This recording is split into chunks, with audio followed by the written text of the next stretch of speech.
Hi, everybody. Good morning and welcome to the Seattle Aquarium, to Puget Sound Hall on this fabulously beautiful day in the new year, 2023.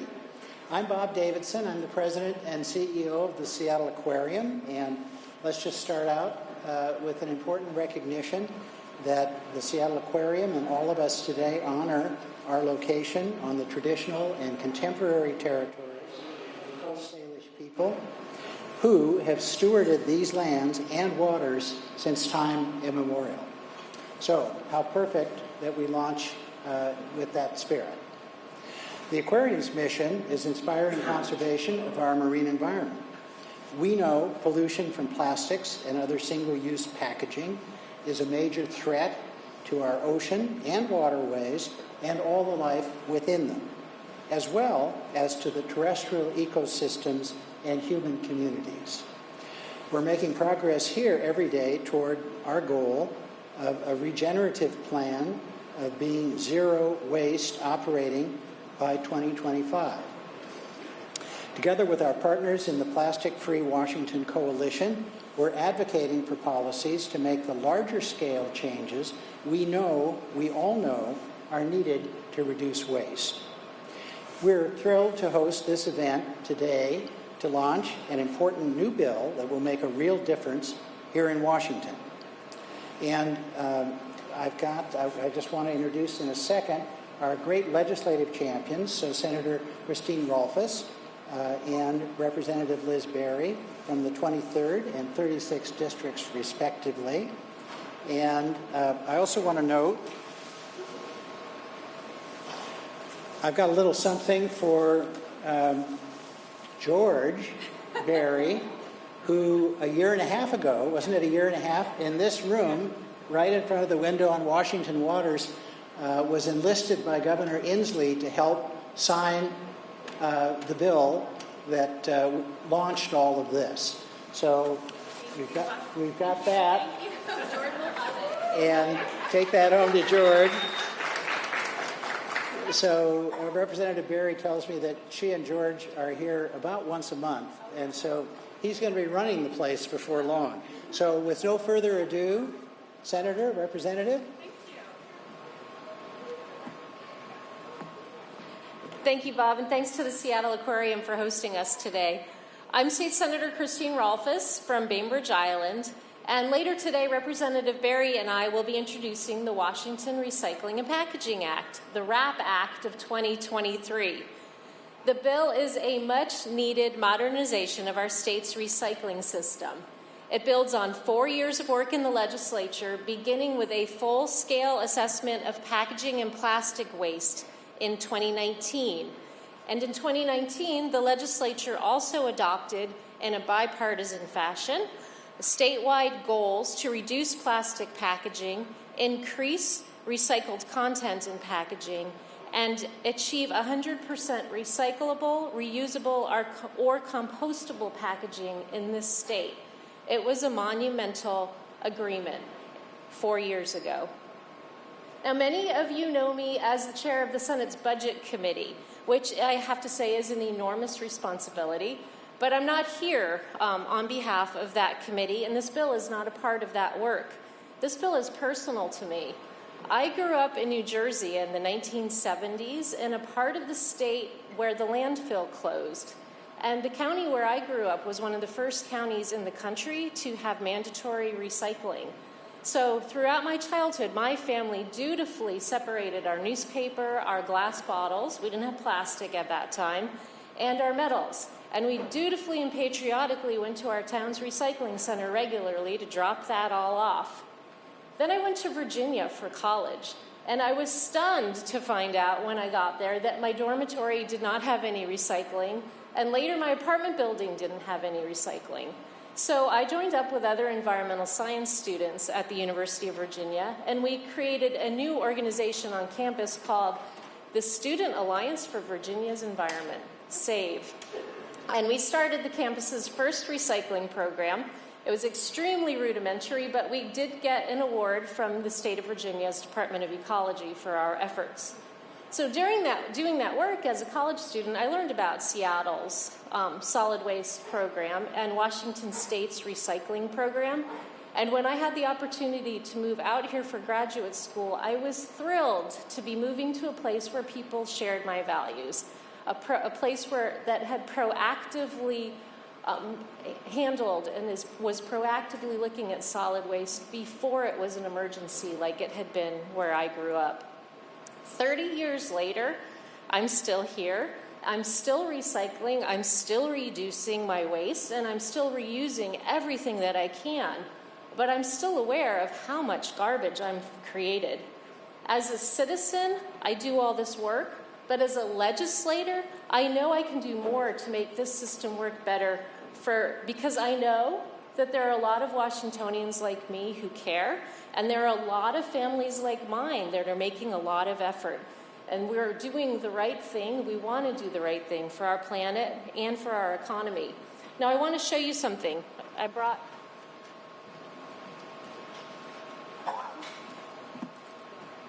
brought some things I wanted to show you. Earlier this week, my family watched the Cotton Bowl on TV, and we had nachos. And while we finished our nachos and I was cleaning up, I want to show you we finished our shredded cheese, we finished our sour cream, and we finished our fancy salsa that we got as a treat from the grocery store. I want to be clear, I have both grocery stores on Bainbridge Island represented here. But I just wanted to show you how much garbage we created enjoying nachos while watching a football game. And we care. We watch what we buy. Some of this might be recyclable. I'm not sure. That's part of the goal of this bill, is to provide certainty to people who want to be recycling.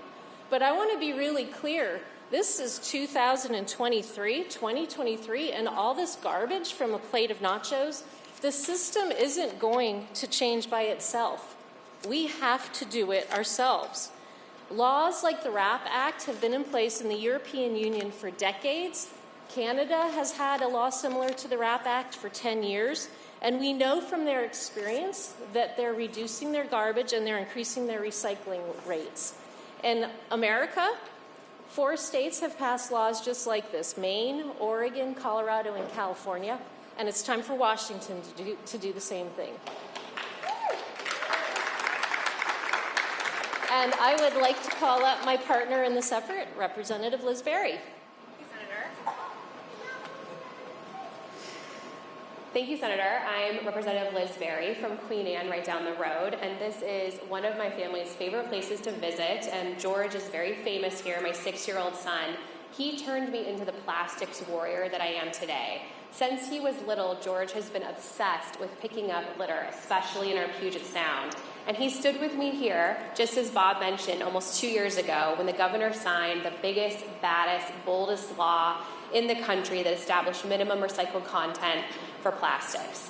And I'm so proud to be the House sponsor of this groundbreaking law 2 years ago. And today, we're back here with my friend Senator Rolfes to introduce our next big challenge, the WRAP Act. It's a monumental opportunity to take $100 million of consumer packaging that's going into the landfill today and turn that into valuable commodities and fuel our circular economy here in Washington. This bill creates a path to reduce packaging and paper and make sure what remains is recycled or composted and does not go to landfills. But I am most excited about our inclusion of a bottle deposit system in our bill, similar to what Oregon has. We've learned over many months of crafting this legislation that if we really want to meet our goals to reduce litter and increase reuse and recycle targets and refill targets, Washington must implement this kind of program. We've worked with hundreds of stakeholders over the summer and fall to get us where we are today. And I'm excited to tell George, my son, that Washington will be leading the way again, one step at a time, to save our planet. So thank you for having us here today. And with that, I would like to introduce Kent City Councilwoman Brenda Fincher.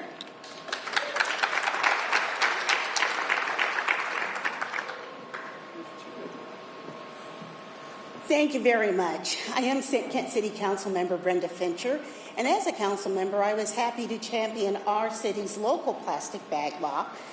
And I was very excited when the statewide law went into effect, and that was led by our colleague, Senator Mona Das.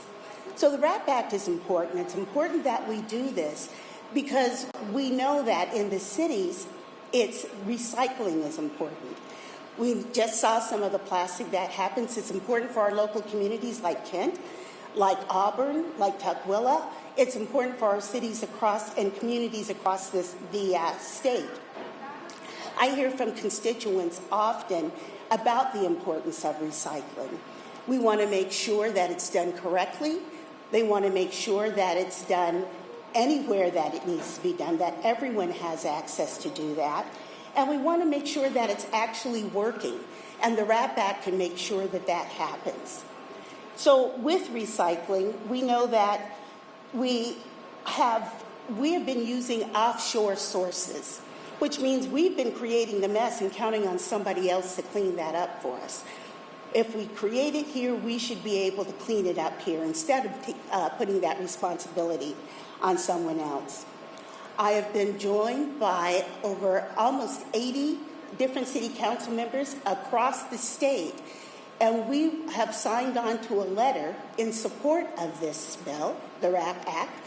And what that will do, it will modernize recycling and help green everything up, helping save what we have now so that we can enjoy that for years to come, helping clean up what we see when we go to the beaches, what we have in our meals. So thank you very much for listening to us today, because this is important. And stay tuned. So I would like to invite up Councilmember Lisa Herbold.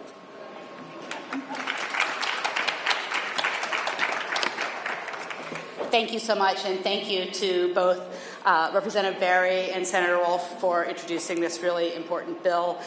This bill is making me, like you, walk down memory lane. Probably about 35 years ago, my political activism began in New York State, fighting an incinerator, working for New York State's bottle bill, and campaigning hard to get recycling going. They said then, but there's no markets for recycled product. And we said we'd create a market for recycled product. We said we know that people want to buy recycled product. And so just like then we created incentives for consumers to recycle, now we need to look at creating incentives for producers to make cleaner product so that we can work to clean the stream and so that we can grow that market for more recycled product. Because again, people want to buy this product. I'm so proud of Seattle, where we recycle 60% of our waste. I was just back in New York City over the break, and they're only recycling 20%. So Seattle has a lot to be proud of for leading in this area. Our residents love to recycle, and we want to do more. We want to hold producers accountable for their packaging and their paper products. And the RAP Act would reduce the burden of recycling on local governments that provide these recycling services and their residents by incentivizing producers to become a partner in outstanding recycling services. The cost in consumers' utility bills is increasing, and this bill, the RAP bill, will help bring those costs down. It would also increase recycling equity by expanding access to curbside recycling statewide, including to residents in apartments in rural areas, something that's been doing more recycling in multifamily dwellings is something that's been a big passion of mine. Again, consumers want to recycle, and we have to make it possible for them to do more. And the bill will also help to fund education that is accessible for all, so that we can make sure that the rest of the state has the opportunity and the ability and the incentive and the information to bring more recycling, grow the markets, and improve our environment. So thank you very much. Oh, and the next speaker is Maya Gupta. Manya Gupta. Good morning, everyone. My name is Manya Gupta. I'm a senior at Juanita High School in Kirkland. As a newly minted voter who participated in the 2022 midterm elections, I'm passionate about climate activism and environmental sustainability. But before I explain why the RAP Act and this issue matters so much to me and my generation, let me begin with a gentle reminder of what this act is fiercely protecting. We're protecting my ability to walk to Juanita Bay Park and watch the turtles, ducks, blue herons, and bald eagles enjoy their habitat. We're protecting the lakes and the Puget Sound we swim in, the sidewalks we walk on, and the mountains we admire. All of this without the plastic lids, bottles, and straws that ever increasingly litter our environment. The wonder of Washingtonian beauty and the responsibility to protect it isn't lost on my generation. Over the holidays, my younger cousin found plastic packaging littered across the beach. He noted that the sand should be where we find deer tracks, not trash. He's painfully aware of the non-recyclable, single-use plastic packaging his after-school snacks come in. And not to point out age or anything, but I haven't known a life where there wasn't plastic on any road or sidewalk or natural habitat I walked on, and that's tragic. I'm tired of taking trash bags and gloves to our local streams and beaches. I am tired of spending hours picking up bits of plastic produced only to be thrown away. Seeing this act championed and advocated for by my elected officials inspires hope. It reminds me that Washington, our home, is something we all share. It should be the one thing that unites us. Our environment is our community, and it should be our legacy. Washington's green hills showcase an alternate, brighter future. I urge you to pass the RAP Act and hold producers financially responsible for the end of life costs of packaging. Thank you.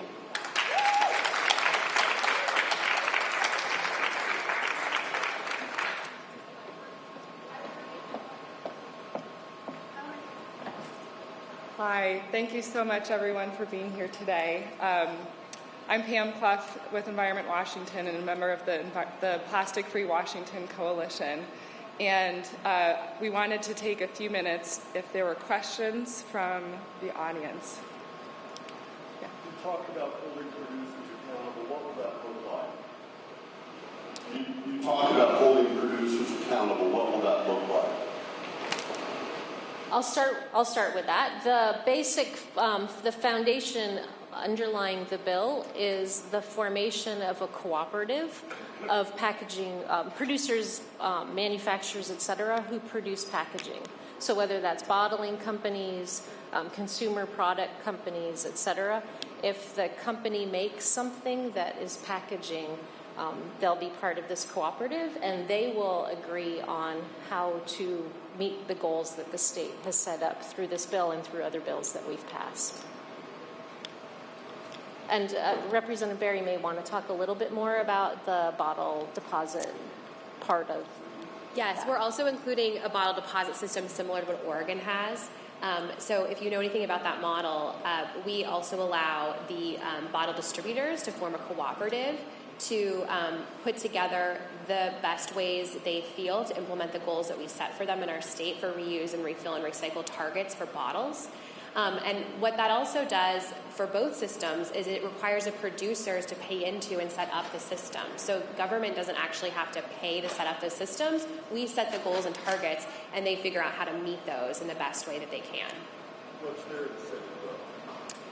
Well, their incentive is that they have to follow the goals that we set for them. But they also put together a study at the beginning, a feasibility study, to figure out what the goals could be for them to meet. And then we say, okay, meet those goals, and then we say, go for it. You figure out how best to do that. We're not going to dictate to you how to do that. You figure it out. And this is a model that's been supported by producers in other states, and that's what we're following here. And also bottle deposit systems, as you all probably know, are in many, many states across, dozens of states across the country with great success. To follow up on that question, I was curious about Amazon specifically. Obviously, their packaging is problematic internationally. Will you be working with them on this? Absolutely. All they're at the table just like every stakeholder you can imagine. I'm actually going to Starbucks right after this to meet with their team over there. But I can't say that Amazon is endorsed the bill yet, but we're working. I mean, we think we can get them there. They're really supportive of the concept, I would say. And just to reiterate something that I said in my comments, this system has been in place in Europe and in Canada, and it's been set up in 4 other states. So the producers that are national and international are familiar with this system and how to set it up. 4 years ago, when we introduced this concept, it was there was a lot more of explanation and information that needed to be provided. But just in the last few years, industry has come to the table and they've been working to solve these problems. One more question. Is there an added cost to them? Is there an added cost to producing these more, recycling-friendly products? And is that going to be passed on to the consumer? I think it's sort of no net loss, no net gain kind of a situation. They will be responsible for this, so there likely will be additional costs for them. But at the consumer level, at the recycling level, at the local government level, those costs should be reduced. And if we can create an economy where products are being recycled and reintroduced into the manufacturing stream, essentially or eventually we should reach a place where that's cheaper for everybody. Mm-hmm.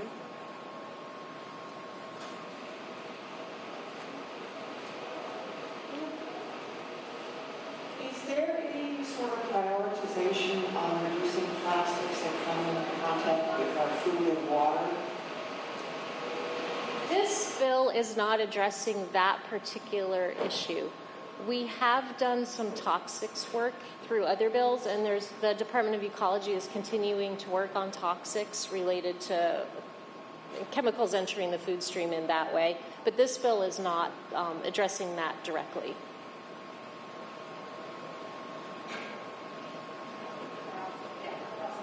I'm curious how this feeds into environmental justice rules for the state of Seattle, especially for those who are moving next to landfills and recycling centers where things are not being processed. Well, our hope is that there will be less product that's going into this will produce less product going to landfills and more product going to recycling. And also, people who live in any natural environment, it'll cut down on all the litter. That's one of the biggest things we're trying to accomplish here. It's just the waste and the litter and the pollution of our beautiful lands and landscape here in Washington. And if that isn't an environmental justice goal, I don't know what is.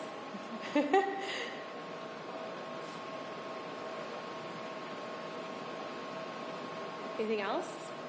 All right. Thank you all. Thank you for being here. Thank you again to Senator Rolfes and Representative Berry for your work on this. Thank you all for coming here today.